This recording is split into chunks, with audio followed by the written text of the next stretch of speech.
మన ప్రభువును రక్షకుడైన యేసుక్రీస్తు యొక్క శ్రేష్టమైన నామములో నన్ను ఆహ్వానించిన మీ దైవజనులు, మా ప్రియ తోటి సేవకులు సినాయ్ కొండ గారికి హృదయపూర్వక కొండంత వందనాలు తెలియజేస్తున్నాం. అలానే సంఘ విశ్వాసులకు చక్కగా ఇంతవరకు ప్రార్థనలో పాల్గొని ప్రార్థించారు. ప్రార్థన యోధులందరికీ హృదయపూర్వక వందనాలు. అట్లానే మరి యవ్వన బిడ్డలు సినాయ్ కొండ గారి యొక్క కుమారుడు కుమార్తె చక్కగా నడిపించారు. ఈరోజు వారిని బట్టి కూడా హృదయపూర్వక వందనాలు, వారికి వందనాలు తెలియజేస్తున్నాం. ఈరోజు పరిశుద్ధాత్మ మనకు ఒక మంచి సమయాన్ని ఇచ్చారు. ప్రియ దేవుని బిడ్డలారా, 21 రోజులు చక్కగా ప్రభు మీరు ప్రార్థన చేయటానికి, మీరు దేవుని సంధిలో గడుపుతూ సంఘానికి దీవెనకరంగా, అట్లానే ప్రభు పాదాలు పట్టుకొని మీ సమస్యలు పరిష్కరించుకోవడానికి, అట్లానే సంఘములో ఒక ఐక్యత, ఒక ఉజ్జీవము రావటానికి ఇది ఒక మంచి ఆలోచన. ఈరోజు 17వ రోజు అని చెప్పారు. చాలా సంతోషం. నాకు ఎందుకో 17వ తారీఖున అనేక ముఖ్యమైన సంఘటనలు మొత్తం ఎక్కువ నాకు అదే తారీఖులో జరుగుతూ ఉంటాయి. మా పెళ్ళైన రోజు 17, నేను ఇంటర్మీడియట్ పాస్ అయింది 17వ తారీఖు, డిగ్రీలో జాయిన్ అయింది 17వ తారీఖు, నా అకౌంట్ నెంబర్ చివరి ఉండేది 17. ఇట్లా చాలా గొప్ప కార్యాలు. ఒకసారి నేను ఏఎంజీలో ఉద్యోగం చేస్తూ ఉన్నప్పుడు డైరెక్టర్ గారి దగ్గరికి, మోహంతి గారి దగ్గరికి ఆ రోజు కొంతమంది సేవకులు వచ్చారు. కొంతమంది సేవకులు వచ్చి డిస్కషన్ చేస్తాను. నేను మోహంతి గారి ఛాంబర్లో జాబ్ చేస్తూ ఉంటాను, కంప్యూటర్ ఆపరేటర్గా చూస్తూ ఉన్నా. వాళ్ళు ఒక ప్రశ్న వేశారు.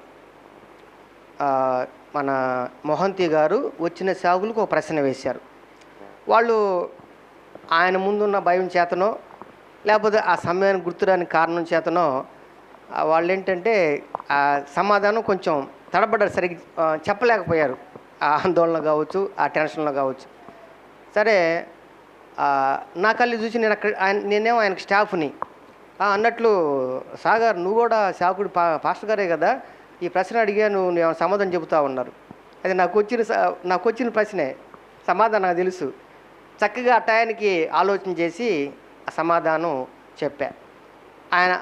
ఆయన ఏంటంటే ఆయన సమాధానం చెప్పాను కాబట్టి డైరెక్టర్ గారు, పాస్టర్ అంటే మరి అట్లా ఉండాలి, ఏది అడిగినా కొంచెం సమాధానం చెప్పే విధంగా ఉండాలి అని చెప్పేసి వాళ్ళు వెళ్ళిన తర్వాత నన్ను లోపలికి పక్కకు పిలిచి ఒక 1000 రూపీస్ ప్రత్యేకంగా గిఫ్ట్ ఇచ్చారు. దేవునికి స్తోత్రం కలుగును గాక. ఏందని చూస్తే ఆ రోజు కూడా 17వ తారీఖు. సో అట్లా ఎందుకో తెలియకుండా 17 ఉంటా ఉంటుంది. ఈరోజు కూడా 17వ రోజున నేను మీకు 4 మాటలు పంచుకోవడం చాలా సంతోషం. ప్రియ దేవుని బిడ్డలారా, మరి ఇంతవరకు మీరు ప్రతిరోజు కూడా ఒక్కొక్క నాకంటే గొప్ప దైవజనులు వచ్చి మీకు వాక్యాన్ని బోధిస్తూ వచ్చారు. నేను వాళ్ళకంటే అంతగా తెలిసినోడు ఏం కాదు, కానీ ఈరోజు పరిశుద్ధాత్ముడు ఏదో నాకు ఇచ్చిన 2-3 ఆలోచనలు నేను మన దృష్టికి తీసుకొస్తాను. దేవుని వాక్యము మనందరికీ క్షేమకరం కాబట్టి ఈరోజు మనం గ్రహించాల్సిన విషయం ఏంటంటే, ఒక పని చేస్తూ ఉన్నప్పుడు ఆ పని చేయడానికి కావలసిన అర్హత ఉందా లేదా అని గ్రహించాలి. ఉదాహరణకి మన వార్డులో ఏదైనా సమస్య ఉందనుకోండి, మున్సిపాలిటీ ఆఫీస్కి మనం వెళ్ళి మన సమస్యలు తెలియజేస్తే వాళ్ళు స్పందిస్తారా, లేకపోతే మన వార్డు కౌన్సిలర్ వెళితే స్పందిస్తారా చెప్పండి? ఎందుకని? ఆయనకు ఆ హక్కు ఉంది, ఆ బాధ్యత ఉంది. మనం వెళ్తే పెద్దగా పట్టించుకోరు, సరే చూస్తాంలేండి మీరు వెళ్ళని అంటారు. అదే కౌన్సిలర్లు వెళితే ఏంటమ్మా సమస్య ఏంటి అన్నప్పుడు వాళ్ళు దాని సమస్యను పరిష్కరిస్తారు. ఎందుకు పరిష్కరిస్తారంటే ఆ కౌన్సిలర్ వెళ్ళి అడగటానికి ఒక హక్కు ఉంది. మనం ఓట్లేసి గెలిపించాం, ఆమె అక్కడ ప్రతినిధి మన వార్డుకి, కాబట్టి ఆమె మాట వింటారు. తర్వాత ఒక బీఈడి ఒక టీచర్ పోస్ట్ రావాలంటే వాళ్ళు ఏం చదివి ఉండాలి? కనీసం బ్యాచిలర్ ఆఫ్ ఎడ్యుకేషన్ కానీ, టీటీసీ కానీ, లేక ఎంఏ బీఎడ్ అవన్నీ కోర్సులు చేసి ఉండాలి. అది ఒక అర్హత. వాళ్ళు వెళ్ళి ఉద్యోగం అడిగితే అవకాశం ఉంటుంది. ఇది 10th తప్పి లేకపోతే ఇంటర్మీడియట్ 3 సార్లు పాస్ అయ్యి ఏమన్నా నాకు ఉద్యోగం ఏంటంటే నీ అర్హత ఏందని అంటారు వాళ్ళు. అవునా కదా? అంటే దేనికైనా సరే ఒక ఇది ఉండాలి, ఒక స్టేటస్ ఉండాలి, ఒక బాధ్యత ఉండాలి, ఒక హక్కు ఉండాలి. ఉదాహరణకి సిన్నాకొండ గారు కోటీశ్వరుడు అనుకోండి. నేను వెళ్ళి ఆయన కోటీశ్వరుడు బాగా, ఆల్రెడీ ఆయన 2 కోట్లు ఉన్నాయి అనుకుంటా కదా, లేవా? ఉండేగా. కుమారుడు 1 కోటు, కుమార్తె 1 కోటు. దేవునికి స్తోత్రం కలుగునుగా. 2 కోట్లు దేవుడు ఇచ్చాడు. వాళ్ళే కోటి కంటే ఎక్కువ సమానం. దేవుల్లో ఉన్న ప్రతి ఒక్కరు కూడా గొప్ప వాల్యూ. సరే, అంతటి కోటీశ్వరుడు అనుకోండి. ఆయన నన్ను వచ్చి, పాస్టర్ గారు ఏమనుకోబాకండి, ఈరోజు కొంచెం అత్యవసరం వచ్చింది, ఈరోజు మా పెళ్లి రోజు అండి, ఒక 5,000 రూపాయలు అందుబాటులో లేవు, అకౌంట్కి వెళ్ళటానికి టైం లేదు, కొంచెం ఇవ్వండి అంటే నేను ఇస్తానయ్యనా? ఎందుకు ఇస్తాను? ఆయన కోటీశ్వరుడు. అమ్మో, ఇంత పెద్దని వచ్చి అడిగాడని ఆయనకు హక్కు ఉంది, ఇవ్వాలి కదా, రేపు అని ఇస్తాడు అనేటువంటిది. అంటే ఏది చేసినా సరే ఒక హక్కు ఉండాలి, ఒక స్టేటస్ ఉండాలి. ఈ రోజుల్లో మరి ముఖ్యంగా చూస్తే ఫోన్లో ఎడు చూసినా కూడా స్టేటస్ స్టేటస్ స్టేటస్. ఎవరికి వాళ్ళు చెప్పుకుంటూ ఉంటారు, ఈరోజు మా సంఘములు ప్రార్థన జరిగిందని స్టేటస్లో పెడతారు. లేకపోతే ఈరోజు నేను నా బర్త్డే కొత్త చొక్క వేసుకున్న కూడా స్టేటస్లో పెడతారు. నేను కూడా వాట్సాప్ వాడుతూ ఉంటా. అంటే ఇదంతా స్టేటస్ లోకం. ఎవరికి వాళ్ళు చూపించుకుంటూ ఉంటాడు, మేమిది, మేమది, మేము అలా, మేము ఇలా అని. అంటే మన కెపాసిటీని చూపించుకుంటూ ఉంటాం స్టేటస్లో. ఈరోజు మనం ఇప్పుడు ఈరోజు మీరు ఎందుకు 21 రోజులు ప్రార్థన చేస్తున్నారు అంటే, ఎందుకు సంఘముగా కూడుతున్నారు అంటే, ఎందుకు అందరూ ఐక్యత ప్రార్థన చేస్తున్నారంటే, మీకంటూ ఒక స్టేటస్ ఉంది. దేవునికి స్తోత్రం కలుగునుగా. హల్లెలూయా. అంటే సంఘానికి దేవుడు ఒక స్టేటస్ ఇచ్చాడు. సంఘం యొక్క కెపాసిటీ ఏంటో ఈరోజు మనం కొన్ని విషయాలు తెలుసుకుందాం. సంఘం యొక్క పాత్ర, లేక సంఘం యొక్క విధులు, లేక సంఘం యొక్క కెపాసిటీ. మనం ఏ హక్కుతో ప్రార్థన చేస్తున్నాం, ఏ హక్కుతో ఉపవాసం ఉండి దేవుణ్ణి అడుగుతున్నాం అనే కొన్ని విషయాలు మనకు అర్థమైతే అప్పుడు ధైర్యంగా మనం ప్రార్థన చేయగలం. ఏదో పాస్టర్ గారు చెప్పాడు కాబట్టి మనం ప్రార్థన చేస్తే అది అంత సరైన ప్రార్థన కాదు. నేనేంటో నాకు తెలియాలి, నీవేంటో నీకు తెలియాలి. సంఘంలో ఉన్న ప్రతి ఒక్కరు బాధ్యత, విధులేంటో అర్థమైతే వాళ్ళు చేసే పనికి అర్థం ఉంటుంది. అవునా కదండి? లేకపోతే అర్థం ఉండదు. ఈరోజు ఇదే పరిశుద్ధాత్మ మనతో మాట్లాడబోతున్నాడు. సంఘము యొక్క పవర్ ఏంటి, సంఘము యొక్క కెపాసిటీ ఏంటి, అసలు సంఘము ఏమై ఉన్నది అనేది మనం గుర్తెరగాలి. చిన్న ప్రార్థన చేసుకుందాం. జీవం కలిగిన తండ్రి, స్తోత్రం ప్రభువా. ఈ రోజున నీ ప్రజలతో నీవు మాట్లాడటానికి నన్ను ఒక మీడియాగా వాడుకో ప్రభువా. స్తోత్రాలు. మమ్మల్ని మేము తగ్గించుకుంటున్నాము, నీ మహోన్నతమైన నామాన్ని గొప్ప చేస్తూ ఉన్నాము. అసలు మేము ఏమై ఉన్నామో అదంతా కేవలము నీ కృప. Without your grace we're nothing Jesus. అయ్యా, నీ కృప లేకుండా మేము ఏమి లేదు మా ప్రభువా. మా మీద ఉన్నది నీ కృప. నీ దాసునైన నేను నీ బిడ్డలకు ఏదో 4 మాటలు తెలియజేయడానికి ఇక్కడ ఉన్నాను. నేనైతే అంత బోధకుడిని కాదు, అంత కెపాసిటీ కూడా నాకు లేదు. అయితే కేవలము నీ కృపను బట్టి మీరు ఇచ్చినటువంటి ఏదో కొద్దిపాటి అభిషేకముతో ఈ రాత్రి మాట్లాడబోతుండగా, అయా ప్రభు, నీ బిడ్డల మీదకి నీ ఆత్మ దిగవచ్చునుగాక, గ్రహించగలిగిన ఆత్మతో నింపబడుదురుగాక. ప్రతి ఒక్కరు కూడా నా పవర్ ఏంటో, సంఘములో నా బాధ్యత ఏంటో, సంఘంలో నేనేంటో నీ రాత్రి ప్రతి ఒక్కరితో మాట్లాడబోతున్నారు. వారి విశ్వాసాన్ని బలపరచబోతున్నారు. దేవునికి స్తోత్రమయ్యా. మమ్మల్ని మేము తగ్గించుకున్న నీ సిలువు చాటున నన్ను మరుగుపరిచి మాకందరికీ అవసరమైన నిత్య సత్యాలు, ఆణిముత్యాలు, పరలోకపు నాయన ఆ నిధులు, వాక్యపు నిధులు ఈ రాత్రి మీరు మాకు అనుగ్రహిస్తున్నందుకు నీకు వందనాలు చెల్లిస్తూ ఈ సమయాన్ని మీ హస్తంలోకి అప్పగించుకుంటూ యేసు నామములో ప్రార్థన చేసి వేడుకుంటున్నాం తండ్రి. ఆమేన్. మంచిది ప్రియులారా, అపోస్తుల కార్యములు 20వ అధ్యాయం 28వ వచనం చదువుకుందాం. ఒకరు చదవండి దయచేసి. ఇవన్నీ మనకు తెలిసినవే. ఒకసారి వాటిని మనం, దేవుడు తన స్వరక్తం ఇచ్చి సంపాదించిన తన సంఘమును, రైట్, ఇక్కడ ఆగుదామండి. ఇది మనకు తెలిసిన వాక్యం. దేవుడు తన స్వరక్తం ఇచ్చి సంఘాన్ని ఏం చేశాడంట? సంపాదించాడు. అంటే సంఘము యేసుక్రీస్తు యొక్క స్వరక్తం. సంఘములో ఉన్న ప్రతి విశ్వాసి గ్రహించాల్సిన సత్యం ఏంటంటే, నేను యేసు స్వరక్తముతో సంపాదించబడిన వ్యక్తిని. స్తోత్రం కలుగునుగా, హల్లెలూయా. ఇది మనకు అర్థం కావాలి.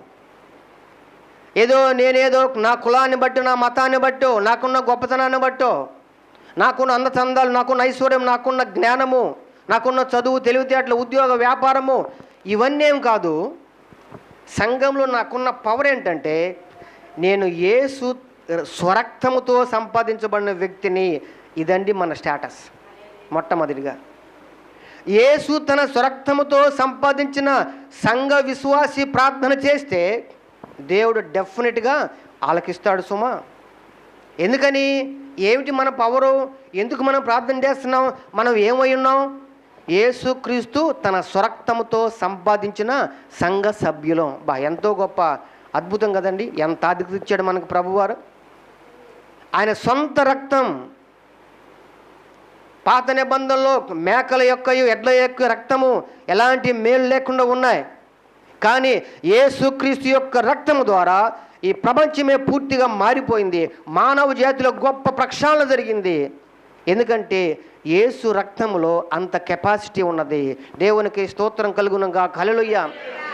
సంఘముగా కూడి మనం ప్రార్థన చేస్తున్నామంటే ఏ పవర్తో మనం చేయాలి, ఏ విశ్వాసంతో మనం చేయాలి, ఏ బాధ్యతతో మనం ప్రార్థన చేయాలంటే, నేను యేసు స్వరక్తము ద్వారా సంపాదించబడిన వ్యక్తిని. యేసు ప్రభు చెప్పిన తర్వాత దీన్ని ఎవరు మార్చగలరా? ఎవరు? Nobody can change it. ఎవరు కూడా దాన్ని మార్చలేరు. ఎందుకంటే యేసు తన రక్తంతో సంపాదించినటువంటి గొప్ప సంఘం. రోమపత్రిక 5వ అధ్యాయం 9వ వచనం కూడా చూడండి. రోమపత్రిక 5వ అధ్యాయం 9వ వచనం.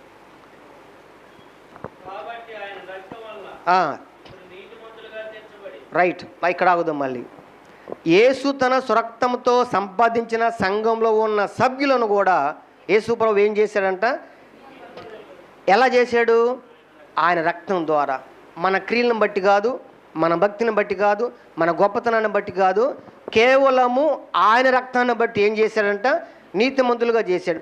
సంఘములో ప్రార్థన చేసే మనము ఏమై ఉండి ప్రార్థన చేస్తున్నామంటే, యేసు రక్తము ద్వారా నీతిమంతులుగా మార్చబడిన పవర్తో ప్రార్థన చేస్తున్నాం. స్తోత్రం కలుగునుగా, హల్లెలూయా. ఎంత శక్తి అండి! ఆ యేసు రక్తాన్ని తలచుకుంటేనే మన యొక్క నరాలు ఉప్పొంగుతాయి. ఎందుకంటే అది మామూలు రక్తం కాదు. ఆ రక్తం ద్వారా మనల్ని ఏం చేశాడంటే ఆయన నీతిమంతులుగా చేశాడు. మన క్రియలను బట్టి నీతిమంతులు కావాలి అంటే అది ఎన్నడూ కూడా ఏ పని కాదు. ధర్మశాస్త్ర గ్రంథం ప్రకారం క్రియల ద్వారా నీతిగా చేయబడలేని పరిస్థితిలో తన బిడ్డలు ఉన్నప్పుడు దేవాది దేవుడు యేసుక్రీస్తు ప్రభువుని, అనగా తన సొంత కుమారుని తన రక్తము చిందించి మనుషుల క్రియల ద్వారా కాకుండా యేసుక్రీస్తునందు వారుకున్న విశ్వాసం ద్వారా, యేసు రక్తం ద్వారా నీతిమంతులుగా చేయటానికే యేసు ప్రభు భూలోకానికి వచ్చాడు. కాబట్టి సంఘముగా కూడి మనం ఎందుకు ప్రార్థన చేస్తున్నామంటే, రెండవదిగా మనం యేసు రక్తం ద్వారా నీతిమంతులం కాబట్టి. We're the righteousness because of Jesus Christ. యేసుక్రీస్తునందు మనం దేవుని నీతిమంతులం అయి ఉన్నాం. నీతి రెండు రకాలండి. ఒకటేమో మానవ నీతి, రెండవది దేవుని నీతి. మానవ నీతి కూడా మంచిదే. కొందరు రక్షించబడరు, యేసు ప్రభు అంటే తెలియదు, కానీ వాళ్ళు దాన ధర్మాలు చేస్తారు, మంచివాళ్ళుగా ఉంటారు, ఎలాంటి పాపాలు చేయరు, నీతిమంతులుగా జీవిస్తారు. అది కూడా నీతే. కానీ ఆ నీతి పరలోకం తీసుకెళ్ళే నీతి కాదు. ఏ నీతి మనిషిని పాపరహితునిగా చేసి పరలోకం తీసుకెళ్తుందంటే దేవుని నీతి తీసుకెళ్తుంది. కాబట్టి యేసు ప్రభువారు తన స్వరక్తముతో మనల్ని నీతిమంతులుగా చేసాడు. కాబట్టి మనము పొందినటువంటి నీతి ఏమిటంటే, అది ఏ నీతి అంట? దేవుని నీతి. ఒకసారి కొరింథీయులకు రాసిన 2వ పత్రిక చూడండి, 5వ అధ్యాయం 21వ వచనం. ఇంకొంచెం అక్కడ స్పష్టంగా ఉంటుంది. ఎందుకనగా మనము ఆయన యందు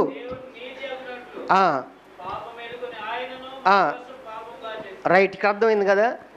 ఎందుకనగా మనము ఏం కావటానికంట? ఆయన యందు. ఎవరి యందు? యేసుక్రీస్తునందు. యేసుక్రీస్తునందు ఏం కావటానికంట? దేవుని నీతి కావటానికి. ఆ వాక్య భాగాన్ని బట్టి మనం విశ్వాసంతో పలకాల్సిన మాట ఏంటంటే, నేను యేసుక్రీస్తునందు దేవుని నీతి అయి ఉన్నాను. దేవునికి స్తోత్రం కలుగునుగా. హల్లెలూయా. ఇది మన నీతి కాదు, దేవుడే తన నీతిని తన బిడ్డలైన మనకిచ్చాడంటే ఎంత ధనిలో మనం చెప్పండి. కొన్నిసార్లు ఏదన్నా సమస్యలు వచ్చినప్పుడు, గొడవలు వచ్చినప్పుడు మనం అంటాం, అబ్బో నువ్వు పెద్ద నీతిమంతుల్లాగా మాట్లాడుతున్నావే అంటారు. అబ్బో నువ్వు పెద్ద నీతిమంతురాలాగా లేక నీతిమంతుడిగా మాట్లాడుతున్నావు అని అంటూ ఉంటారు. అంటే ఆలోచన ఏంటంటే, మానవుని నీతి అంత సరైనది కాదు, అది దాంట్లో కెపాసిటీ లేదని మన యొక్క అర్థం. కానీ దేవుని నీతి ఎలాంటిదంటే, అది తన రక్తము చిందించి దేవుని నీతిని యేసు ప్రభు ద్వారా మనకు లభించింది. స్తోత్రం కలుగునుగా. హల్లెలూయా. చూసారండి, అబ్బా సంఘం అంటే ఎంత పవరు, ఎంత ఆధిక్యత. దేవుని నీతినే మనకిచ్చాడండి. ఈ భాగ్యము లోకస్తులకు లేదు. యేసుని ఎరగని వారికి ధన్యత లేదు, యేసుని నమ్మని వారికి భాగ్యం లేదు. మనకి గొప్ప భాగ్యం లభించింది. ఏంటి ఆ భాగ్యము? మనము యేసుక్రీస్తునందు దేవుని నీతి అయి ఉన్నాము. బా అసలు ఉదయాన్ని లేవగానే ఈ మాట బలక నేను మా సంఘస్థులు చెప్పిస్తా ఈ మాట. కొన్ని పదాలు ఉండి, కొన్ని ప్రత్యక్షతలు దేవుడు మాకు ఇచ్చాడు, వాటిని నేను పలికిస్తా వాళ్ళ చేత. మా క్యాలెండర్ కూడా వాటిని ప్రింట్ చేస్తా. ఈ సంవత్సరం మాకు ఇచ్చిన సంఘానికి ఇచ్చిన ప్రత్యక్షత ఏంటంటే, దేవుని ప్రేమ చేత నేను క్రీస్తులో ఏర్పరచబడి ఉన్నాను. అది మా క్యాలెండర్లో ఉంటుంది. అట్లా ఒక్కొక్క సంవత్సరం ఒక్కొక్కటి. దేవుని కృప, దేవుని ఆత్మ చేత నింపబడి దేవుని సేవలో ముందు కొనసాగుతున్నప్పుడు ప్రభు ఇచ్చినటువంటి ఈ ధన్యతలు ఇవన్నీ కూడా. ఈరోజు అందరూ కూడా చెప్పండి, నాతో పాటు చెప్పండి మాట, నేను యేసుక్రీస్తునందు దేవుని నీతి అయి ఉన్నాను. మళ్ళీ చెబుదాం, నేను యేసుక్రీస్తునందు దేవుని నీతి అయి ఉన్నాను. ఇది మీరు కంటద పెట్టుకోండి, ప్రతిరోజు పలకండి దాన్ని. ఎంత గొప్ప విశ్వాసం అంటే, ఆ మాట పలికితే సాతాను గడగడ వణికిపోతాడు. ఏమన్నా తెలుసా? ఈ వ్యక్తికి వాస్తవం తెలిసిపోయింది, సత్యం తెలిసిపోయింది అని భయపడతాడు సాతానుడు. అట్లా కాకుండా అమ్మో నేనేంటో, నేను అసలు ఎందుకు పనికిరాను, నేను ప్రార్థన చేయడానికే పనికిరాను, లేక వాక్యం చదవడానికే, లేదా మనల్ని మనం తగ్గించుకుంటూ ఉన్నప్పుడు సాతానుడు వాడు విజృంభిస్తాడు. విశ్వాసములో ఎప్పుడైతే దేవుని బిడ్డలు విశ్వాసముతో విజృంభిస్తారో సాతానుడు డౌన్ అయిపోతాడు. స్తోత్రం కలుగునుగా. హల్లెలూయా. మనం పలకాల్సిన అద్భుతమైన మాట, నేను యేసుక్రీస్తునందు దేవుని నీతి అయి ఉన్నాను. ఇప్పుడు చెప్పండి, ఎందుకు మనం ప్రార్థన చేస్తున్న 21 రోజులు? మన పవర్ ఏంటి, మన కెపాసిటీ ఏంటి? ఆయన స్వరక్తం ఇచ్చి సంపాదించిన సంఘ సభ్యులము, ఆయన రక్తం ద్వారా నీతిగా చేయబడ్డాడు. ఈ నీతి కూడా దేవుని నీతిని నాకు ఇచ్చాడు. నేను యేసుక్రీస్తునందు దేవుని నీతి. ఏమండి, ఇంత పవర్ గల వ్యక్తి ప్రార్థన చేసి దేవుడు ఆలకించడా? డెఫినెట్గా ఆలకిస్తాడు. స్తోత్రం కలుగునుగా. హల్లెలూయా. అది మన పవర్, అది మన స్టేటస్. ఇప్పుడు పెట్టుకోవచ్చు అందరూ స్టేటస్లో, నేను యేసుక్రీస్తునందు దేవుని నీతి అని రోజు స్టేటస్ పెట్టండి మీకు వాట్సాప్ ఉంటే. అదేవిధంగా చూస్తే ప్రియులారా, మరొక విషయం, హెబ్రీ పత్రిక 10:10 కూడా చూడండి ఒకసారి. ఇంకా మన పవర్ ఏంటో తెలుసుకుందాం. హెబ్రీ పత్రిక 10:10. యేసుక్రీస్తు యొక్క శరీరము ఒక్కసారియే అర్పింపబడుట చేత ఆ చిత్తమును బట్టి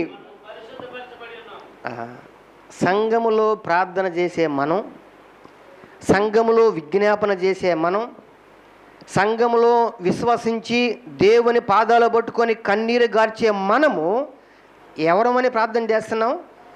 వీఆర్ హోలీ పీపుల్. మనం పరిశుద్ధులం. ఎట్లా అయ్యాము? తెల్ల బట్టలు వేసుకున్నందువలన, లేక తలస్నానం చేసినందువలన, లేక మంచి సాక్ష్యం కలిగి ఉన్నందువల్ల లేదు. ఆ పరిశుద్ధత కాదు ఇది.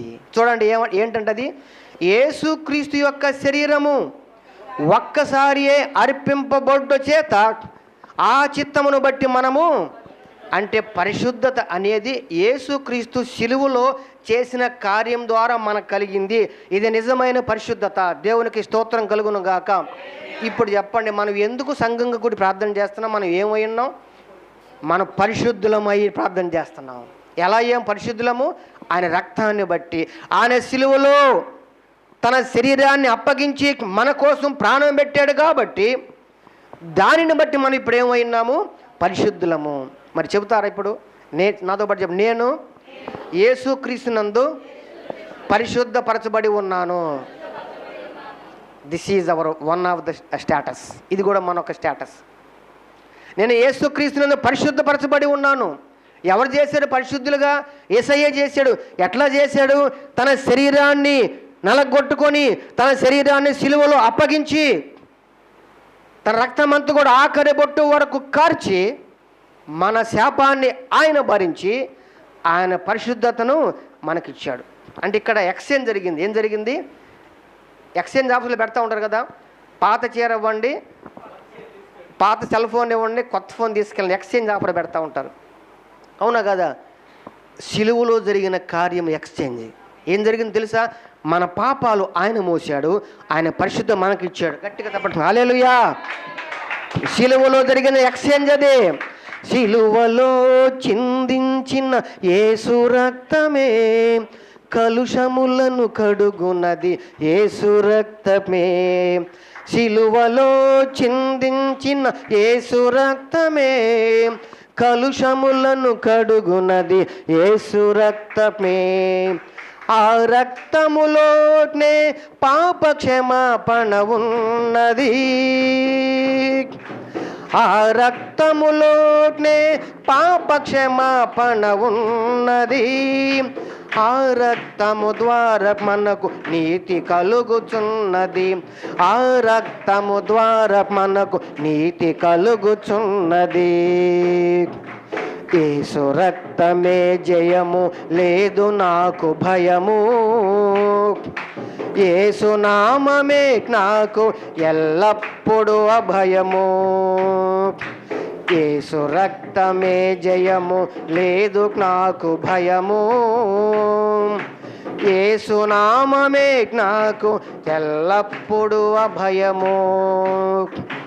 యేసు నామమే నాకు ఎల్లప్పుడూ అభయము. హల్లెలూయా. మా అమ్మ చిన్నప్పుడు బోర్లగా పడ్డాం అనుకునే దాన్ని దెబ్బ తగిలి, ఊరి ఇట్రా యేసు రక్తమే జయమని చెప్పు అంటది. ఇదేంది కొత్త ముందుగా అనుకున్నప్పుడు పిల్లలు అట్ని విశ్వాసం యేసు రక్తమే జయమని చెప్పేవాళ్ళం.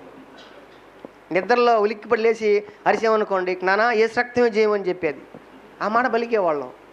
అట్లానే ప్రతిదీ దెబ్బ తగిలి ఏదైనా ఆ పదాన్ని మా నోట ఉచ్చరిస్తూ వచ్చేది. మా అమ్మగారు ప్రభు సంధిలో ఉన్నారు, గొప్ప సేవ చేశారు, ఎన్నో ఆత్మను రక్షించారు. ఆమె కుమారుడుగా నిజంగా నేనెంతో ఆమెను బట్టి ప్రభువుని స్తుతిస్తూ ఉన్నా. దేవునికి స్తోత్రం కలుగునుగా. ఆమె నేర్పించినటువంటి సత్యాలు, ఆమె నేర్పించిన పాఠాలు మాకు ఆవిడ అట్లా చెబుతూ ఉండేది. ఎందుకు ఇట్లా చెబుతూ ఉండేది అంటే, ఈ తర్వాత నేను పెద్ద ధ్యానం చేస్తూ ఉన్నప్పుడు, ఓహో యేసు రక్తంలో ఎంత పవర్ ఉందా అని అప్పుడు అర్థమైంది. స్తోత్రం కలుగునుగాక.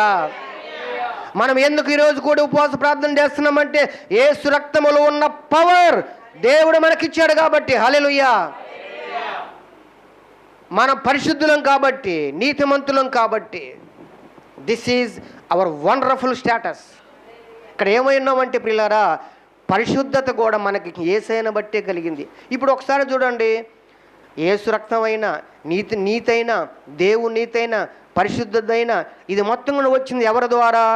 ప్రభు అయిన యేసుక్రీస్తు ద్వారా మాత్రం. అట్లానే ఎఫెసీ పత్రిక 1:7 కూడా చూడండి త్వరగా. ఎఫెసీ పత్రిక 1:7. ఈరోజు మనం ఉజ్జీవించబడాలి. ఈరోజు ఆ ప్రియుని యందు అనగా, ఆ ప్రియుడు అంటే ప్రభువుని యేసుక్రీస్తు మనకు మంచి ప్రియుడు. ఆ ప్రియుని యందు ఆయన రక్తం వలన మనకు విమోచనము అనగా, ఇప్పుడు చూడండి మళ్ళీ మరొక స్టేటస్. మనం విమోచించబడిన వాళ్ళం. ఎవరంట అంటే రెడెంప్షన్. విమోచనము అర్థం ఏంటంటే అక్కడి కింద రాయబడింది, మన అపరాధములకు క్షమాపణ కలిగింది. విమోచించబడ్డవారు అంటే ఎవరంటే క్షమించబడిన వారు. స్తోత్రం కలుగునుగా. హల్లెలూయా. ఎందుకు ఈరోజు మనం ప్రార్థన చేస్తున్నామంటే, మనం ఏమై ఉన్నాము? క్షమించబడిన వారము ప్రియులారా. యేసయ్య తన రక్తంతో మన పాపములన్నీ కలువరి సిలువలో క్షమించాడు. ఆయన నీతిని మనకిచ్చాడు, ఆయన పరిశుద్ధతను మనకిచ్చాడు, ఆయన ప్రేమను మనకిచ్చాడు. కాబట్టి ఆ ధైర్యం అండి మనం ప్రార్థన చేయడానికి. అంతేగాని మన పితరుల భక్తో లేక మన భక్తో మనకున్న గొప్పతనం కాదు అనుకోవచ్చు అనేక మంది. ఏంటండి వీళ్ళు 21 రోజులు అసలు పనులు మానుకోను, లేకపోతే ఇంటి దగ్గర పనులు పక్కన పెట్టి వచ్చి ప్రార్థన చేస్తున్నాడు, ఏమిటి ఈ ధీమా అని ఎవరు అడిగితే ఏం చెప్పాలి? యేసయ్య మా ధీమా, ఇదే మా ధైర్యము, మేము పరిశుద్ధులం అయి ఉన్నాం, మేము క్షమించబడిన వారము. క్షమించబడిన వారు ప్రార్థన చేస్తే దేవుడు ఏం చేస్తాడు? హ్యాపీగా ఆలకిస్తాడు. లోకస్తులు ఉన్నారు, యేసుని ఎరగని వాళ్ళు క్షమించబడాలా, యేసు రక్తాన్ని ఆశ్రయించాలా. కాబట్టి వాళ్ళు ప్రార్థన చేసి దేవుడు వింటాడా? వినడు. ఒక హక్కు ఉండాలి. మున్సిపాలిటీ వాళ్ళు ఆలకించాలంటే కౌన్సిలర్లు కావాలి కనీసం. దేవుడు మన ప్రార్థన ఆలకించాలంటే ఇదిగో ఈ కెపాసిటీ మనకు ఇవ్వాలి. కాబట్టి మనం అందరం కూడా ఇవన్నీ పొందుకున్న వాళ్ళం. రక్షించబడిన ప్రతి ఒక్కరు కూడా క్షమించబడిన వాడు. దేవునికి స్తోత్రం కలుగును గాక. హల్లెలూయా. అందరూ చెప్పండి, నేను యేసుక్రీస్తునందు క్షమించబడి ఉన్నాను. అసలు క్రొత్త నిబంధన అంటే అర్థం ఏంటో తెలుసండి? క్రొత్త నిబంధన ఎందుకు ఇచ్చాడు దేవుడు అంటే, నేను మీ పాపములు ఎన్నడూ జ్ఞాపకము చేసి కొనను అని ఇచ్చిన క్రొత్త నిబంధనే ఈ క్రొత్త నిబంధన. దేవునికి స్తోత్రం కలుగును గాక. హల్లెలూయా. ఏంటంట? ఆయన మన పాపాలు ఏం చేయడంట? ఆయన మన పాపములు ఎన్నడూ కూడా జ్ఞాపకం. చూడండి, చూద్దాం. హెబ్రీ పత్రికలోనే 8వ అధ్యాయం చూడండి ఒకసారి. 12వ వచనం చదవండి. పాత నిబంధనలో దయగలిగి వారి పాపములను ఇక ఎన్నడూ జ్ఞాపకము చేసి కొననని. కాబట్టి క్రొత్త నిబంధన ఏంటంటే యేసు తన రక్తంతో మనల్ని క్షమించాడు. ఇదే క్రొత్త నిబంధన. అర్థమైందండి? ఇప్పుడు ఈ మాటను బట్టి నేను వారి పాపములను ఇక ఎన్నడూ కూడా జ్ఞాపకము చేసి కొనను అని ప్రభువు చెప్పిన తర్వాత దాన్ని మనం నమ్మాలేదండి? నమ్మలేదు. చెప్పింది ఎవరు? ఇది నేను చెప్పిన మాట, సీనాకొండ గారు చెప్పిన మాట, యేసయ్య చెప్పిన మాట. ఏమని? నేను మీ పాపాలు ఎన్న కూడా. కాబట్టి మన పవర్, మన కెపాసిటీ ఏంటంటే ప్రభు మన పాపాలు జ్ఞాపకం చేసుకునేవాడు కానే కాదు. స్తోత్రం కలుగును గాక. హల్లెలూయా. జ్ఞాపకం చేసుకునే వాళ్ళు ఎక్కడో ఉండరు, మన పక్కనే ఉంటారు. భార్య జ్ఞాపకం చేసుకున్న భర్త, నువ్వు పోయిన వారం ఏమన్నా ఒకసారి గుర్తు చేసుకో అని ఆ బలహీనతలు అవన్నీ కూడా జ్ఞాపకం చేసుకోవడానికి భార్య భర్త రెడీగా ఉంటారు. పక్క వాళ్ళే ఉంటారు. తల్లిదండ్రులు పిల్లలు వీళ్ళ మధ్య ఈ జ్ఞాపకాలు వస్తూ ఉంటాయి. మనుషులు జ్ఞాపకం చేసుకుంటారు మనిషి పాపాలు. కానీ దేవుడు మాత్రం ఎప్పుడు కూడా ఏం చేయడు? జ్ఞాపకం చేసుకునే దేవుడు కాదు. అది మన పవర్, సంఘం యొక్క కెపాసిటీ అండి. ఎందుకంటే క్షమించడానికి యేసు ప్రభు వారు క్షమించి ఆయన తన రక్తంతో ఎన్నడూ జ్ఞాపకం చేసుకోనని చెప్పాడు. కాబట్టి మనము ఏమై ఉన్నామంటే విమోచించబడిన వారము. నేను యేసుక్రీస్తునందు దేవుని చేత విమోచించబడిన వ్యక్తిని. ఇది మన స్టేటస్. కాబట్టి హృదయపూర్వకంగా ప్రార్థన చేస్తున్నాం. కాబట్టి ధైర్యంతో ప్రార్థన చేస్తున్నాం. ఏమిటి మన ధైర్యం? ఏముంది? నేను క్షమించబడ్డాను, ఇదే మన ధైర్యం. ఏమిటి నీ ధైర్యం? ఎందుకు ప్రార్థన చేస్తుంది? ఏమిటి నీ ధైర్యం అంటే నేను యేసుక్రీస్తునందు పరిశుద్ధపరచబడి ఉన్నాను. ఏమిటి నీ ధైర్యం? నేను యేసుక్రీస్తునందు దేవుని నీతి అయినాను. ఏమిటి నీ ధైర్యం? యేసు తన రక్తమిచ్చి సంపాదించిన సంఘములో ఒక సభ్యురాలను. ఇదే నా ధైర్యం. అంత ధైర్యం ఉంది కాబట్టి మనం ఈరోజు వచ్చి ప్రార్థన చేస్తున్నాం. కనుక ప్రార్థన చేసేటువంటి ప్రియ దేవుని బిడ్డలారా, మనము ఈ పవర్తో ప్రార్థన చేయాలి. అట్లానే రోమపత్రిక 1:7 కూడా చూడండి.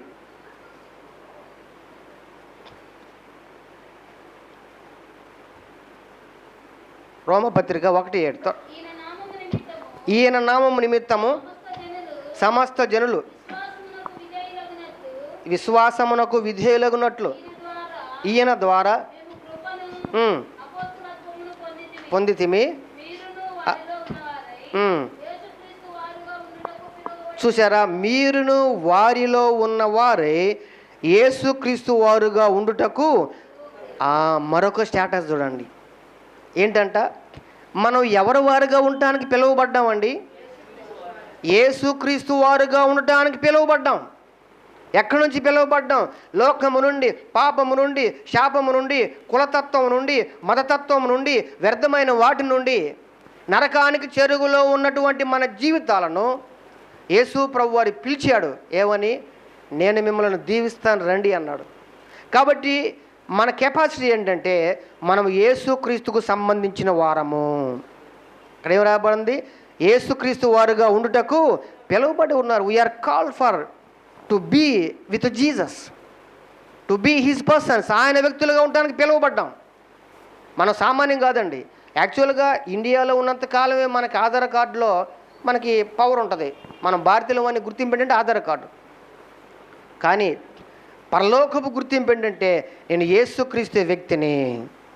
మన గుర్తింపు ఏంటంటే, మన గుర్తింపు ఐడెంటిటీ కార్డు అంటే ఎవరంటే ప్రభు అయిన యేసుక్రీస్తే. ఆయన వారుగా ఉండటానికి మనం పిలువబడ్డాం. ఇప్పుడు అర్థమైందా సంఘం అంటే ఏంటో, ఎందుకు మనం ప్రార్థన చేస్తున్నాము అంటే సంఘం యొక్క పవరు, సంఘం యొక్క కెపాసిటీ ఏంటో మనకు అర్థమైతే అప్పుడు మనం ధైర్యంగా ప్రార్థన చేయగలం. అప్పుడు మనం ధైర్యంతో ముందు కొనసాగలం. ఏ పనిని సరే అద్భుతంగా చేయగలం. కనుక ఇప్పటి వరకు మనం ఏం తెలుసుకున్నామంటే సంఘము యొక్క కెపాసిటీ తెలుసుకున్నాం.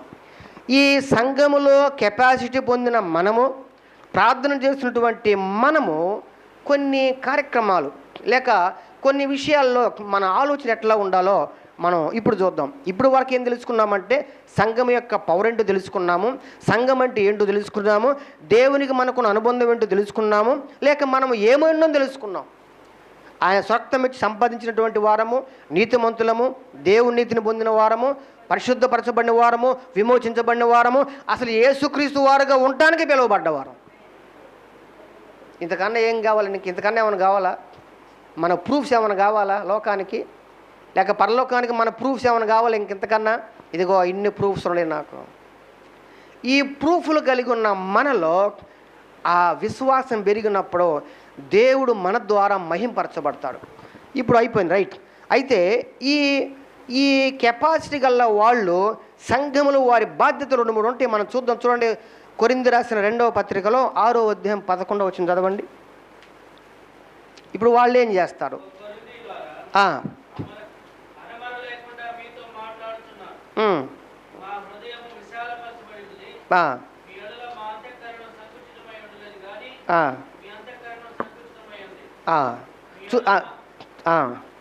చూసారు, ఇక్కడ ఏం రాయబడి ఉంది అంటే మీ ఎడల మా అంతఃకరణము సంకుచితమై ఉండలేదు. అక్కడ 11వ వచనం చదివితే మీ ఎడల మాకున్న అంతఃకరణమునకు ప్రతిఫలముగా మీరును మీ హృదయములను విశాలపరచుకొనుడి. మీరు నా పిల్లని మీతో. సంఘాన్ని ఉద్దేశించి పౌలు గారు పలుకుతున్న అద్భుతమైన మాట ఇది. సంఘంలో ఉన్నవారు, దేవుని సంఘముగా చేర్చబడినవారు, నీతిమంతులుగా కూర్చబడినవారు, పరిశుద్ధులుగా చేయబడినవారు, విమోచించబడినవారు ఎట్లా ఉంటారు అంటే పిల్లారా, వారు ఏమి కావాలంటే వారి హృదయములు విశాలపరచుకోండి అంటున్నాడు. ఏమంటున్నాడు అంటే విశ్వాస యొక్క హృదయం ఏమై ఉండాలి? విశాలపరచబడి ఉండాలి. అంటే ఏంటి అర్థం? సంఘంలో ఒక అవసరత ఉంది. ఆ పాస్టర్ గారు చెప్పాడు, ఇదిగో పలానా అవసరత 10,000 రూపాయలు స్తోమత ఉండి మనం చేయగలిగుండి మనం ముందుకొచ్చి ఆ కార్యక్రమాన్ని ప్రోత్సహిస్తూ మనం ఎప్పుడైతే ధారాళంగా దేవుని సన్నిధికి తీసుకొస్తామో అప్పుడు మన హృదయం ఏమైనట్లంట? విశాలపరచబడి, అంటే ఎక్స్పాండ్ అయింది. పౌలు గారు చెబుతున్నాడు, కొరింథీయులారా మీ హృదయాలు కొంచెం విశాలపరచుకోండి. కొరింథీయులు కొన్ని విషయాల్లో దేవుని బిడలే, రక్తంలో కడగబడిన వాళ్ళు, నీతిమంతులే, విశ్వాసులే, పరిశుద్ధులే, విమోచించబడిన వారే. కానీ వాళ్ళ హృదయాలు ఎట్లా ఉన్నాయంట? ఇట్లా మూసుకుపోయండి. ఏమంటున్నాడు పౌలు? మీ హృదయాలు విశాలపరచుకోండి. విశాల హృదయం దేవుని సన్నిధిలో సంఘంలో ఉన్న విశ్వాసం కలిగి ఉండాలి. మీరందరూ విశాల హృదయం కలిగి ఉన్నారు కాబట్టి మొన్నే ఆ క్రొత్త స్థలాన్ని సేవకులు అందరినీ వెళ్ళి ప్రతిష్ఠ చేశారు. స్తోత్రం కలుగునగాక. హృదయం ఏం కావాలి? విశాల. ఇంకా ఎవరన్నా పొరపాటున హృదయం కొన్ని విషయాలు విశాలంగా లేకుండా సంకుచితంగా ఉంటే మనం ఏమనుకోవాలి? నాకు దేవుడు ఎంత కెపాసిటీ ఇస్తే నా హృదయాన్ని క్లోజ్ చేయకూడదు. నా హృదయాన్ని విశాలపరుచుకోవాలి, ప్రేమ చూపించాలి, ఆప్యాయత చూపాలి, ఇచ్చే విషయంలో చాలా ముందుకు రావాలి. నా హృదయం విశాలపరచబడాలి. నశించిపోతున్న ఆత్మల పట్ల విశాల హృదయం కలిగి ప్రార్థన చేయాలి. ఇప్పుడు ఇందాక చక్కగా మరి కృపావాణి అన్ని చాలా అంశాల కోసం ప్రార్థన చేయించారు. ఆ అంశాల కొరకు అన్నీ ప్రార్థన చేయాలంటే ఏం కావాలి? మనకి హృదయం విశాలం కావాలి. రైతుల కోసం చేయాలంటే మనం ఏమో రైతులమా? కానీ ఎందుకు చేస్తున్నాం? మన హృదయం వారి పట్ల విశాలపరచబడింది. దేశం కొరకు చేస్తున్నాం, యవనస్తుల కొరకు చేస్తున్నాం. ఎందుకు? వాళ్ళతో మనకు బంధువులు కాదు, మన చుట్టాలేం కాదు. ఎందుకు చేస్తున్నామంటే సంఘంలో ఉన్న స్వరక్తమిచ్చి సంపాదించిన వారి హృదయాలు ఎట్లా ఉంటాయంటే విశాలపరచబడుతుంటాయి. కాబట్టి ప్రేమ చూపిస్తారు, అనేక మంది కొరకు ప్రార్థన చేస్తారు, మేలు పొందుతారు. కనుక ప్రియులారా, మన హృదయాలు, దేవుని బిడ్డల హృదయాలు విశాలపరచబడాలి. ఈ విషయం గుర్తుపెట్టుకోండి. అపోస్తుల కార్యంలోనే 16వ అధ్యాయం చూడండి. అపోస్తుల కార్యం 16వ అధ్యాయం 13వ వచనం చదవండి.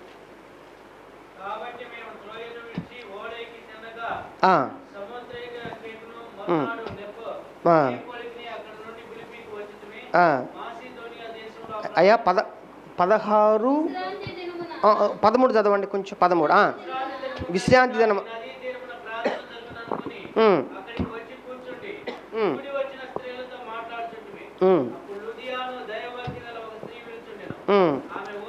ఆమె ఊదారంగు పొడిని అమ్ము తుయత్తైన పట్టణస్తురాలు.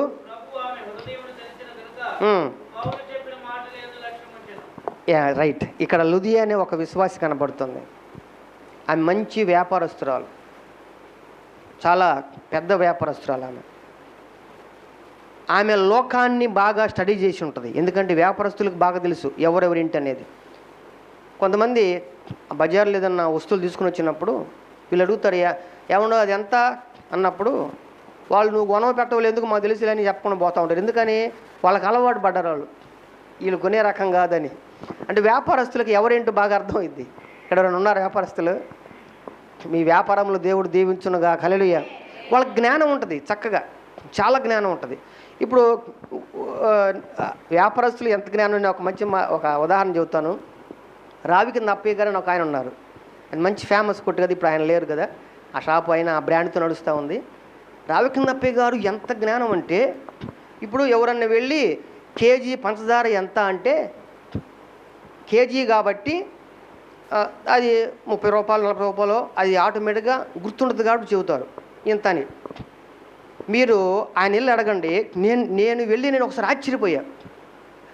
కేజీ అడిగితే 40 రూపాయలు అని చెప్తారనుకోండి, 30 కేజీ ఎంత అంటే టక్కని చెప్పలేరు. ఎందుకని? దాన్ని గుడించుకోవాలి. లేదా 100 గ్రాములు అంతా చెప్పలేరు, లేదా 110 గ్రాములు అంటే ఎంత అంటే చెప్పలేరు. ఆయన నేను గమనించారండి,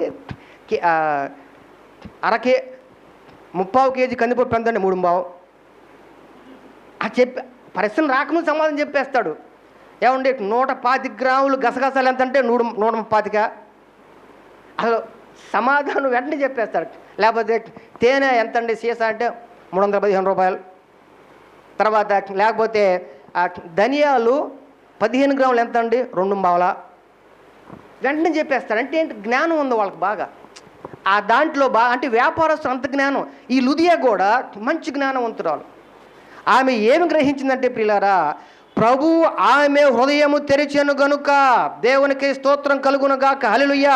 విశ్వాసుల హృదయాలు తెరిచే దేవుడు అంటే ప్రభువే తెరుస్తాడు. ఒకవేళ ఎవరైనా సరే సంకుచితంగా మూయబడి ఉంటే, ప్రభువా ఈరోజు నా హృదయము తెరవండి అని ప్రార్థన చేసుకున్న వాళ్ళు హృదయములో యేసు నామములో తెరవబడునుగాక. నా హృదయము వింతగా మారేను, నా హృదయము వింతగా మారేను, నా హృదయము వింతగా మారేను, నాలో యేసు వచ్చినందున, నాలో యేసు వచ్చినందున తెరువబడెను నా మనోనేత్రము, తెరువబడెను నా మనోనేత్రము, తెరువబడెను నా మనోనేత్రము, యేసు నన్ను ముట్టినందున, యేసు నన్ను ముట్టినందున సంతోషమే సమాధానమే, సంతోషమే సమాధానమే, సంతోషమే సమాధానమే. చెప్ప మంచిది, దేవునికి స్తోత్రం కలుగును గాక. ఈ లూదియా దైవ భక్తి గల ఒక స్త్రీ. దైవ భక్తి గల స్త్రీ హృదయము తెరువబడింది కాబట్టి ఆమె ఏం చేసిందంట? పౌలు చెప్పిన మాటల యందు లక్ష్యముంచెను. హృదయం విశాలమైనప్పుడు దేవుని వాక్యం మనలో పనిచేస్తుంది. స్తోత్రం కలుగును గాక. హల్లెలూయా. దేవుడు తన స్వరక్తమిచ్చి సంపాదించిన సంఘంలో సభ్యులుగా ఉన్న మనము నీతిమంతులము, పరిశుద్ధులము, విమోచించబడిన వారము, గొప్పవారము. ఇలాంటి మన హృదయాలు ప్రభువు విశాలపరిచినప్పుడు ఏం జరుగుతుందంటే వాక్యం మనకి బాగా అర్థమవుతుంది. అందుకని దేవుని సన్నిధికి వచ్చినప్పుడు, ప్రభువా ఈరోజు నా హృదయము విశాలపరచయ్యా, నీ మాటలందు నేను లక్ష్యం ఇస్తాను. అలా హృదయము విశాలపరచబడిన లూదియా మేలు పొందింది, దీవించబడింది. చూసారా, ఆ ప్రభువు ఆమె హృదయం తెరిచిన గనుక. అంటే మూసుకుపోయిన హృదయాలను తెరిచేది ఎవరంట? ప్రభువే. అది కూడా ప్రభువే. ప్రభువా, దేవునికి ఇచ్చే విషయంలో మూసుకుపోయిన నా హృదయం తెరవండి. నశించిపోతున్న ఆత్మల కొరకు ప్రార్థన చేయకుండా మూసుకుపోయిన నా హృదయం తెరవండి ప్రభువా. ఇది మన విజ్ఞాపన కావాలి. నా ఇంటి వాళ్ళు ఇంకా రక్షణ లేకుండా కొద్దిమంది ఉన్నారు మా ప్రభువా, వారి కొరకు నీ పాదాలు పట్టుకునే విధంగా నా హృదయం తెరవండి అయ్యా. ఇది కావాలి మన ప్రార్థన, ఇది మన విశ్వాసం కావాలి, ఇది మన ధైర్యంతో చేసే ప్రార్థన ఉండాలి. ప్రియ దేవుని బిడ్డలారా, ఈరోజు పరిశుద్ధాత్మ మనలను ఉత్తేజపరుస్తున్నాడు, రేపుతున్నాడు పరిశుద్ధాత్మ కొరకు. హల్లెలూయా. మన పవర్ ఏంటో తెలియజేస్తూ ఉన్నాడు, మన ప్రార్థన విధానం ఏంటో తెలియజేస్తూ ఉన్నాడు. లూదియా చక్కగా ఆమె హృదయం తెరిచాడు కాబట్టి పౌలు చెప్పిన మాటల యందు లక్ష్యం ఉంచాను. ఇంకా ఆమె ఏం చేసిందంట? ఆమె ఇంటి వారును, చదవండి 15వ వచనం.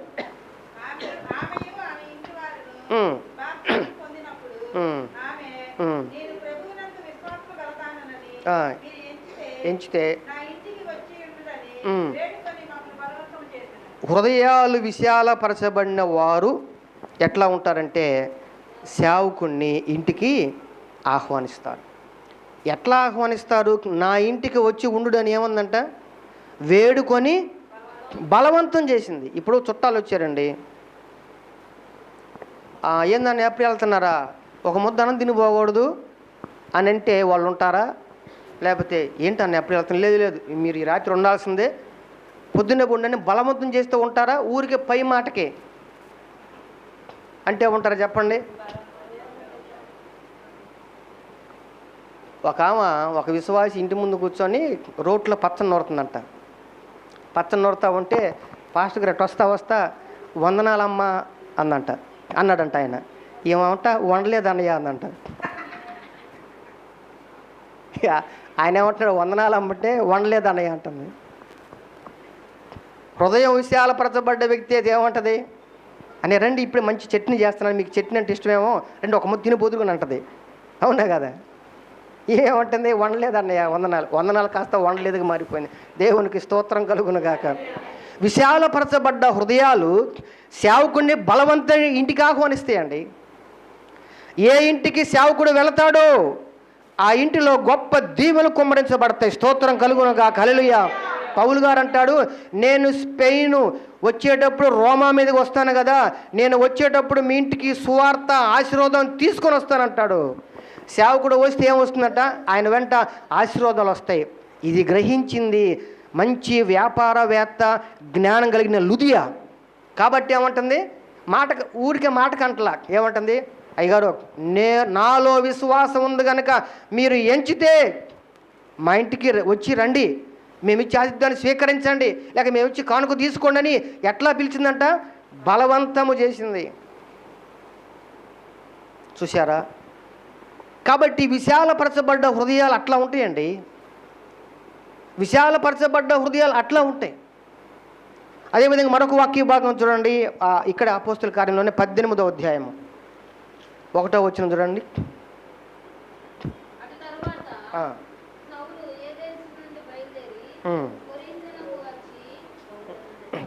చదవండి. అకుల అను ఒక యూదుని, ఇక్కడ ఇద్దరు భార్యాభర్తలు కనపడుతున్నారు. ఎవరాళ్ళు? అకుల ప్రిస్కిల వీళ్ళ గురించి మనకు బాగానే తెలుసు. వీళ్ళు వాళ్ళ హృదయాలు ఎంత విశాలపరచబడి సంఘంలో సభ్యులుగా వాళ్ళు ఏం చేస్తారు ఇక్కడ దీంట్లో మనకు రాయబడి ఉంది. ఏమున్నదంటే అక్కడ చూడండి, తర్వాత చదవండి. వాళ్ళు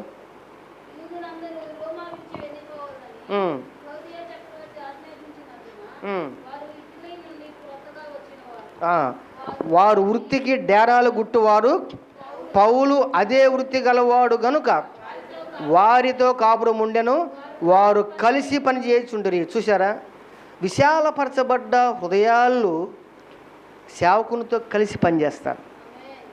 హల్లెలూయా. అట్లానే అక్కడే చూడండి, ఎన్నో వచనం అంటే 26వ వచనం కూడా చూడండి.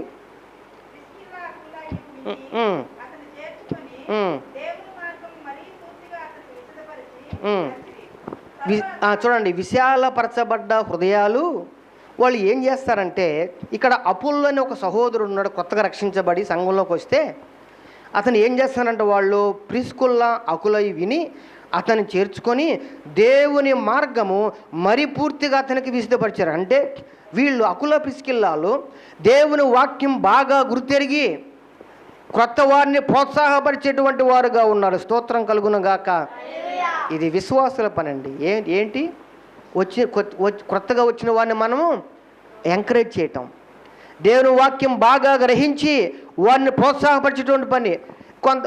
కొన్ని స్థలాల్లో విశ్వాసులు ఎట్లా ఉంటారంటే, ఇది సేవకుడి పని కదా, సువార్త లేదా పాస్టర్ గారి పని కదా, వాళ్ళు చూసుకుంటారులే, మేము ఆదివారం ఆరాధనకి వెళ్తే చాలు, లేక ప్రార్థనకి వెళ్తే చాలు అనుకుంటారు. కానీ అకుల పిస్కలు అట్ట అనుకోవాలా.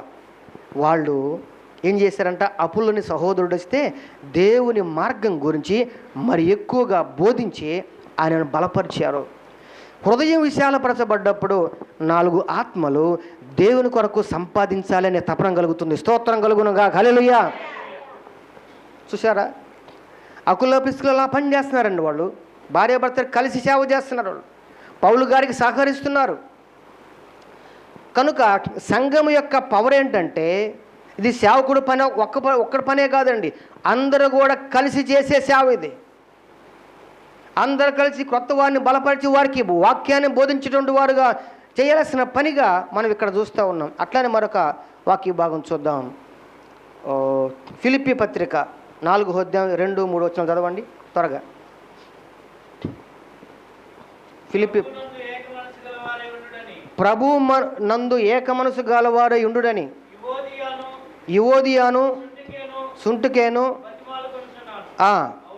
అవును.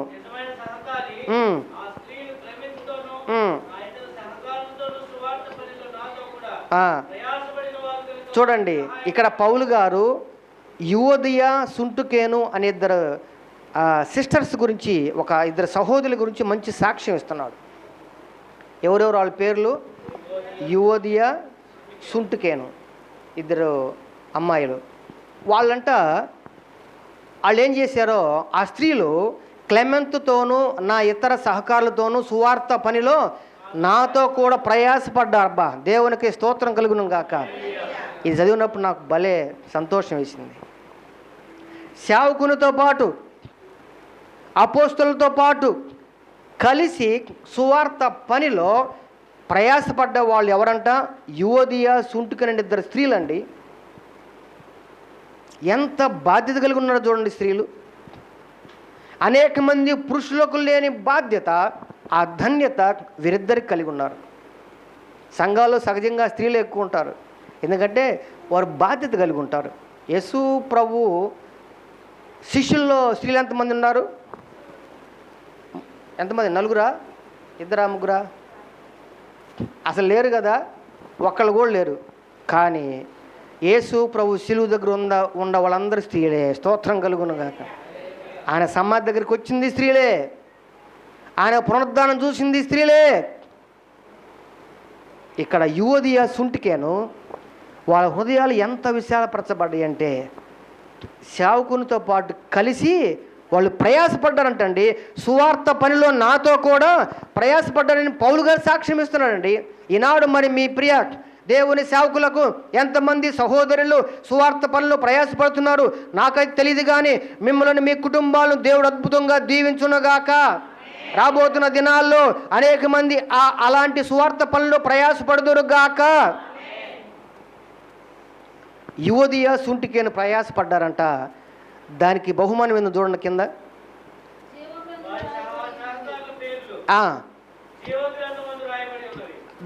దేవునికి స్తోత్రం చెప్పండి. జీవ గ్రంథములో ఎవరి పేర్లు వ్రాయబడ్డాయంట? సువార్త పనిలో ప్రయాసపడ్డ వాళ్ళు. నాకు బాగా నచ్చినటువంటి వాక్య భాగం ఇది. సువార్త పనిలో ఎవరు ప్రయాసపడితే వాళ్ళు స్త్రీలు కావచ్చు, యవనస్తులు కావచ్చు, పురుషులు కావచ్చు, పిల్లలు కావచ్చు, వాళ్ళ పేర్లు ఎక్కడ రాయబడి ఉంటాయంట? జీవ గ్రంథములో. జీవ గ్రంథంలో యాక్చువల్గా ఎంత ప్రయాసపడాలో పేరు ఉండాలంటే, ఆధార్ కార్డులో పేరు కోసం మనం ఎంతో ప్రయాసపడతాం. అయ్యో నా పేరు ఇంటి పేరు తప్పని కొంచెం సరిచేయంటే నువ్వు వారం తర్వాత రమ్మంటారు కార్డు తీసుకొని బ్యాంకులోకి పోతే. అయ్యా ఫోటో సరిగ్గా పడలేదు, ఇంకో ఫోటో తీయమంటే ఇంకో రెండు వారాల తర్వాత రమ్మంటారు కార్డు తీసుకొని. ప్రయాస దేనికోసం? ఆధార్ కార్డు కోసం. ఈ దేశంలో పేరు కోసం, జీవ గ్రంథములో పేరు కోసము. చాలా సింపుల్ అండి, చాలా మంచి టెక్నిక్ ఇది, ఒక సూత్రం. సువార్త పనిలో ప్రయాసపడండి, మీ పేర్లు జీవ గ్రంథములో యేసునామములో రాయబడతాయి. స్తోత్రం కలుగునుగా. హల్లెలూయా. అలాంటి గొప్ప బాధ్యత, అలాంటి గొప్ప ఆధిక్యత ఎవరికి లభించిందంట? యువదియాకు సుంటికేను. అదేవిధంగా మరొక హెబ్రీ పత్రిక 10వ అధ్యాయం 24 కూడా చూడండి. నేను ముగింపులోకి వస్తున్నాను. హెబ్రీ పత్రిక 10.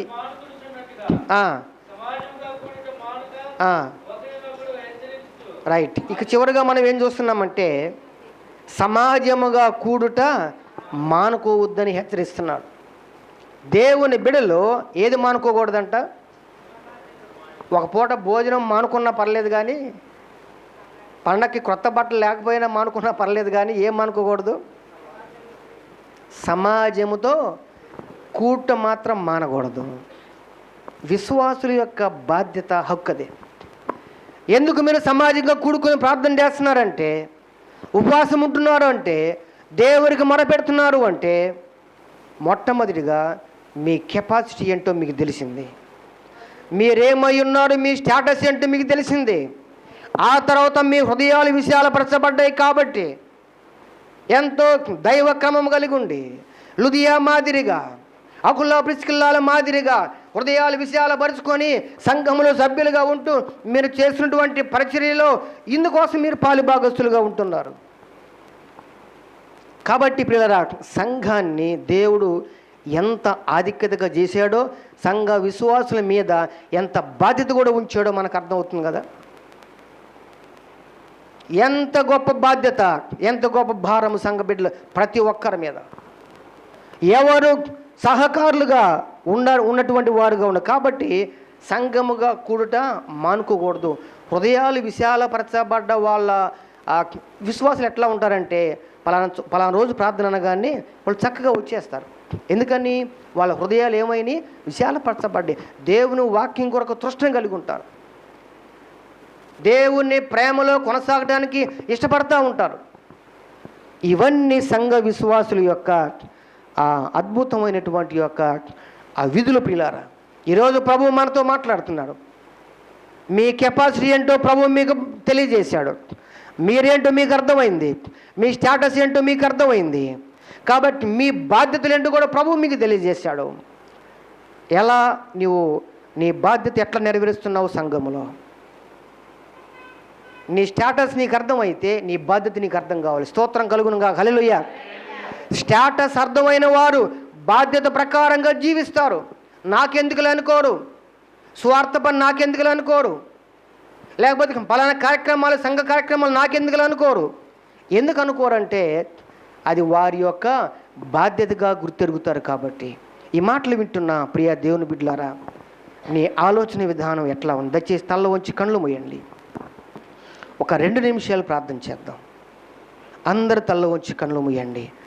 మన పవర్ ఏంటో పరిశుద్ధ